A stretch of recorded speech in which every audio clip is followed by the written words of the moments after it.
Hey heroes, and welcome to another terrifying episode of History of the Marvel Universe. This channel is sponsored in part by Patreon supporters. If you would like to contribute and vote in monthly polls that help decide what topics get covered on the channel, then you can sign up for an amount of your choosing over at patreon.com/MaryMarvelite. The link is in the description below, along with other places you can find me. The Marvel Universe is known for many things: costumed adventurers battling superpowered criminals, alien armies engaging in cosmic conflicts, masters of the mystic arts defending this dimension against eldritch threats. However, there are plenty of other strange and mysterious occurrences that don't involve the likes of the Avengers or the X-Men. Incidents in which average, everyday people have their own brushes with the supernatural or extra-normal. This week, we are once again turning our attention towards the shadows to explore another selection of such stories. In particular, ones that were originally presented by a macabre, shovel-brandishing individual named Roderick Krupp, better known simply as Digger, or his eccentric cohort Headstone P. Gravely, both of whom have been known to collect and recite such stories for profit and amusement. These two typically operated out of an enigmatic manor known as the Tower of Shadows, and on one occasion even had Stan Lee of Marvel Comics fame make an appearance as a guest host. It seems to be the case that their shadowy abode originally belonged to a man who studied witchcraft and the occult, including a method of opening up a path through time itself. That man came to a grisly end when he was murdered by his own nephew, Lou Fowler, who inherited the house soon thereafter. Lou and his wife Marie sought to claim the considerable riches and jewels within the shadowy mansion, but soon after doing so, they inadvertently stumbled through a portal to the past that had been opened by the manor's previous owner, and wound up meeting their own end in the French Revolution. In any event, Digger ultimately made the Tower of Shadows his home, and for a time even used it as a headquarters for a group of supervillains called the Night Shift, when he was among their ranks. But I digress. One of the many incidents that he catalogued from within the shadowy manor is a story called From Beyond the Brink. This tale starts with a writer named Arthur Watson who was working on a book documenting the exploits of one Hayden Hathaway. Hathaway, you see, was famous for having debunked and exposed a number of phony mystics and spiritualists. He gave Watson permission to join him on these missions, and Arthur quickly realized that Hathaway took this quest very seriously, and that his zeal seemed to indicate a neurotic compulsion. However, with a pregnant wife at home and creditors on his back, Arthur Watson had little choice but to press onward in the hopes that his book would be successful. Things finally came to a head when Watson and Hathaway met with a medium known as Madame Angelica. Performing a seance with the two men, Angelica summoned forth spirits and apparitions who claimed to be deceased members of Hathaway's family. Eventually, this exhausted Angelica, forcing her to end the seance, and of course Hathaway was unconvinced of her legitimacy. In a desperate attempt to prove that the whole thing had been faked, he tore apart her studio, looking for any sign of trickery or deception, and failing to find any. Furthermore, Angelica revealed that she already knew the true reason for Hathaway's obsession: that he had been debunking fake mediums in the hopes of finding a real one. The truth, you see, is that Hayden Hathaway was himself a wandering spirit, who had been trapped on Earth, unable to find peace. As such, for years he had been searching for someone who could bring him to the other side, and Madame Angelica obliged, taking him to reunite with his deceased relatives. Suffice it to say, Arthur Watson had witnessed quite the ending to the biography that he'd been writing. Whether or not anyone would ever believe it, however, is another matter entirely. Another story that Digger has so graciously provided us is a tale simply called A Time to Die.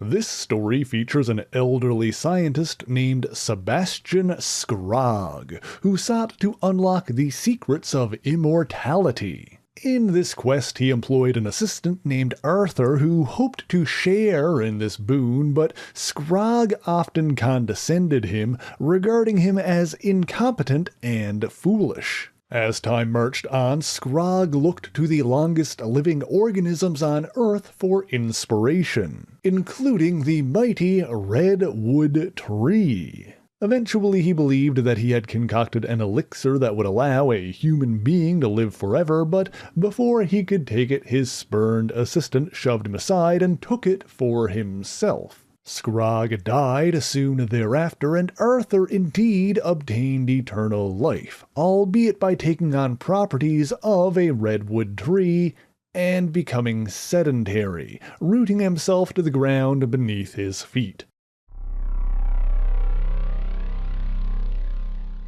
Our next story comes from H.P. Gravely's Chamber of Chills and is called It's Only Magic. This tale features a boy named Tommy who believed in the supernatural and longed to use it for his own purposes. To this end, he visited an occult bookstore run by a peculiar old man known as Hiram the Hermit, who often kept his door locked and refused to sell anything he had. While Hiram insisted that his store was closed, he allowed Tommy to look around, as long as he didn't touch any books with green bindings. Of course, this told the boy exactly what to look for, and he found a book of ancient spells. He hid the tome within his jacket, planning on returning it once he got what he needed, and the old man remarked that the boy would be back before he knew it. Tommy brought the book home to study, and while he didn't understand half of what he read, he nonetheless succeeded in using an incantation to awaken and summon a powerful creature called a djinn.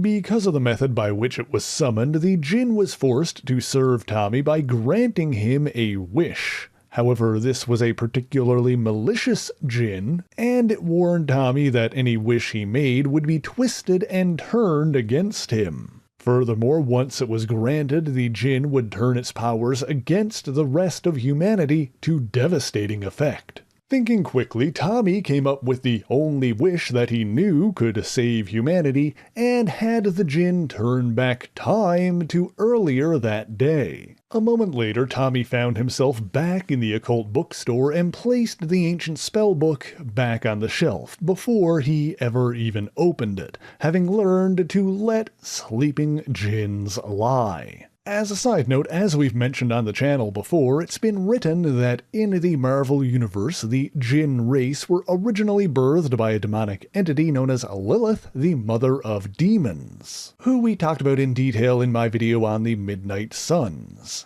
However, another being named Iblis, who was active during the time of Sinbad the Sailor, has also claimed to be a mother of jinn and demons. Of course, when it comes to demons and whatnot, it's usually impossible to know for sure. For example, the name Iblis has also been listed among the fallen angels who were cast out of heaven in the wake of Lucifer's attempted rebellion against God, of which there are reportedly upwards of 130 million. However, such lists originate from unconfirmed sources and thus shouldn't be taken as gospel, to use an appropriate turn of phrase. But moving on, another peculiar story brought to us by Headstone P. Gravely is called Mr. Craven Buys His Screamhouse. Excusing for a moment the terrible pun, this tale features an elderly man named Creighton C. Craven who, after years of saving, succeeded in buying back his family home.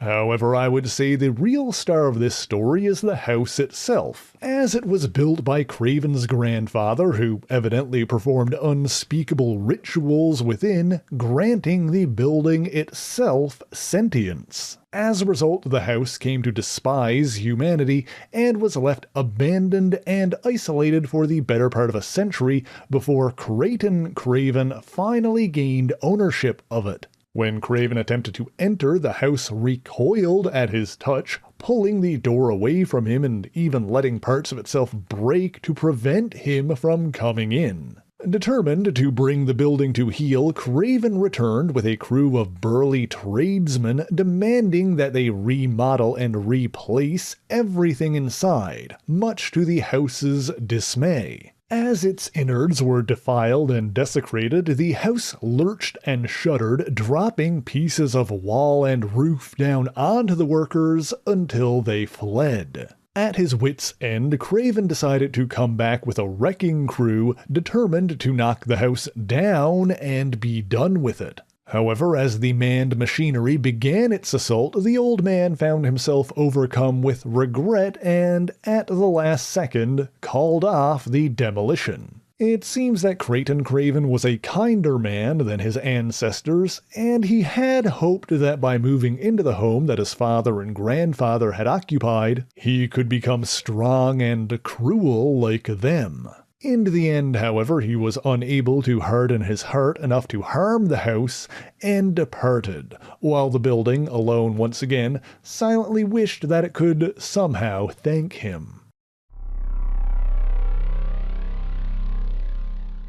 Our next story also comes from Gravely's Chamber of Darkness, but in this case it's Digger who told the tale, filling in for his co-host while he was otherwise occupied. This story features a scientist named Boswell Bolivar, who wanted more than anything the respect of his peers. But his ideas were often met with laughter and derision. Eventually, however, he succeeded in creating a working time machine and sought to escape the mocking jeers of the present by fleeing into the past. He arrived at some point in medieval Europe and was brought before the king, who demanded he prove his claim of being from the future. He initially attempted to do so by pulling out his lighter and declaring that he would make fire, but quickly found that it was out of fuel. Next, he decided to show them the wonders of photography, pulling a camera from his pocket. But when he held it up to snap a picture of the king, an overeager guard feared that he might be readying a weapon and lunged forward, knocking the device from his grasp and causing it to break before it could be used.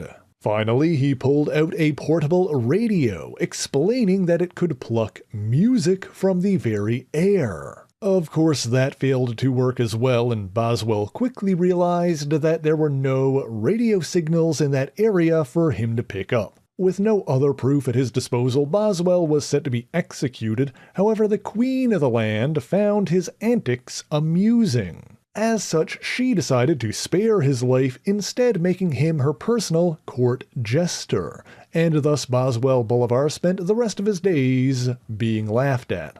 You know, that story was originally published in 1969, but it could easily fit into a modern context simply by swapping radio signals for cell service. It makes me wonder how stories like this relate to the sliding time scale, the phenomena by which the events of the Marvel Age get pulled forward in time to always occur within 15 years or so of the modern day.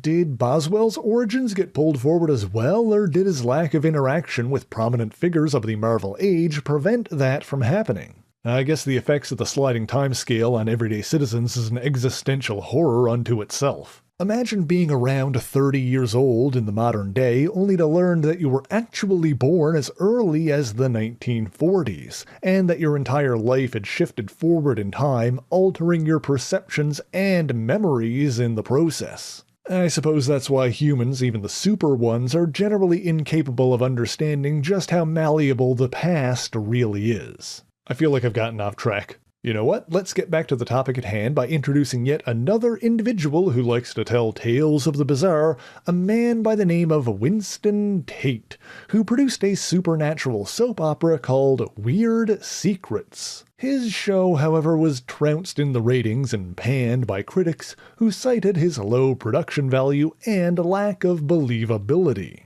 One of his writers suggested introducing a witch or warlock into the program since there were those who believed in witchcraft, and while Tate fired that writer, he nonetheless decided to use his suggestion and embarked on a journey to Europe to find an authentic witch. His quest led him to a small rural community where a number of witch trials had then recently been held, but on the way there he came upon a group of old women threatening a young lady. Leaping from his car, Winston Tate drove the old women away, saving the girl's life. He asked the younger woman if she had been accused of witchcraft, and she explained that she had merely dabbled in the mystic arts, and had been caught reading from a forbidden tome. Tate, however, wanted further confirmation and insisted on bringing the girl back to the village, in spite of her insistence that going back would spell her doom. Sure enough, the men of the village were incensed that the women had failed to eliminate the girl. Tate insisted that if some of the men made recorded statements that the girl was indeed tried as a witch, then he would take her and leave forever, even offering to pay them for their time. As the men refused and the women returned, Tate declared that he had solved the mystery of the town. He claimed that the old women of the village were real witches, that they had attacked the younger woman out of pride and jealousy, and that he would return with lights and cameras to expose the devious goings-on there. But upon hearing this, the men descended upon him, preventing him from ever leaving. They did, however, show mercy to the girl, allowing her to go free, as long as she promised never to return, and she agreed, confirming that while she wanted to become a witch, she never actually succeeded and was punished for even trying. You see, the bizarre truth of this little village is that while it was forbidden for the women there to study witchcraft, the men were all practicing warlocks. Our next story, brought to us by Headstone P. Gravely, is titled Forewarned is Forarmed, and features a hardened criminal by the name of Carl Brock, as well as a psychiatrist named Dr. Carruthers, who examined his peculiar case. This tale really begins with Brock escaping from prison and fleeing from the authorities, after which he took notice of a flying saucer streaking across the sky. As the ship came closer, a four-armed alien emerged and approached Brock, placing on his head a strange helmet that connected their minds. Brock was then inundated with visions of the cosmos and realized that the alien had come from a doomed planet, and that his people were searching for a suitable new home. However, Brock could also feel his own mind being leached and ripped the helmet off before fleeing from the four-armed invader. The alien attempted to give chase, but before it could reach Brock, the authorities arrived and arrested him. Brock was brought back to prison, but it seems that the aliens had done something to him that affected his voice, causing him to speak so quickly that his words couldn't be understood by human ears. Recognizing that Brock was speaking extremely rapidly, the warden had a psychiatrist by the name of Dr. Carruthers record him while he told his story. However, the doctor later claimed that after examining the audio, it had come out as nothing but unintelligible gibberish. Of course, the real reason for this is that Dr. Carruthers was a four-armed alien himself, who ensured that Brock's warnings could never be heard. The squeaky-voiced Carl Brock, meanwhile, was institutionalized, and it was said that by the time anyone understood what he was saying, it was far too late. Although given that the world has yet to be overrun by four-armed aliens, it's safe to say that their schemes were quietly stopped by some unnamed planetary defender. My money's on Nick Fury. It's also interesting that Carl Brock has the same name as Eddie Brock's father. That's probably a coincidence, but maybe there's something there. I don't know, I guess we'll see if any future scribes for the Marvel Universe want to connect those dots in some way. But for our last story for this video, let's take a look at the one that was originally presented by a certain smiling guest host, The Day of the Red Death. Of course, it should be noted that this tale was inspired by the work of Edgar Allan Poe, specifically a short story called Mask of the Red Death. This reimagining from the Marvel Universe features a weapons manufacturer by the name of Rupert Rufus Griswold. It was his company that was attempting to create a virulent new chemical weapon. However, during their experiments, something went wrong, and the deadly red gas exploded out of its containment, killing the scientists who were working on it. The gas spread from there, taking the lives of any who came into contact with it. However, Griswold and 7 of his wealthy associates escaped the carnage, sealing themselves within an emergency bunker, where they planned to one day emerge and seize control over an empty Earth. These sinister former socialites included an ambitious actress named Carlotta Moore, as well as a man named George Harris, who thought himself better than the others but nonetheless went along with their plans. The bunker was equipped with an air filter that protected those inside from the effects of the Red Death, but Griswold kept the doors sealed, and Harris and the others watched as other men died while begging to be let in. As they waited for the dust to settle outside, the socialites decided to throw a masquerade party to celebrate their inevitable dominion. But as the clock struck midnight, Harris arrived in a costume that made him appear as if he were the Red Death itself. The others soon unmasked him, but quickly learned that Harris, now ghoulish and red in the face, had shut off the bunker's air filters, dooming himself and everyone else inside. And so this story comes to a close, but astute Marvelites may have noticed that despite the release of the Red Death, the human race is still around today. Well, that's because it turns out the deadly vapors actually only spread across about a 20-mile radius. And so Griswold and his cohorts died without ever learning that the world didn't actually end. Interestingly, a noxious dust called the Red Death was later used by the ghoulish supervillain Carrion. The long story short, he was a modified clone of the notorious geneticist Miles Warren, aka the Jackal. Now, there's no definitive connection here, but one might posit that perhaps Warren got his hands on a sample of Griswold's Red Death and used it to create his own version. To be clear, that's just speculation on my part. I would also be remiss not to mention the Red Skull's dust of death, which also killed those who came into contact with it, leaving their faces red and disfigured, much like George Harris's. Maybe there's a connection there as well. What do you guys think? Am I grasping at straws?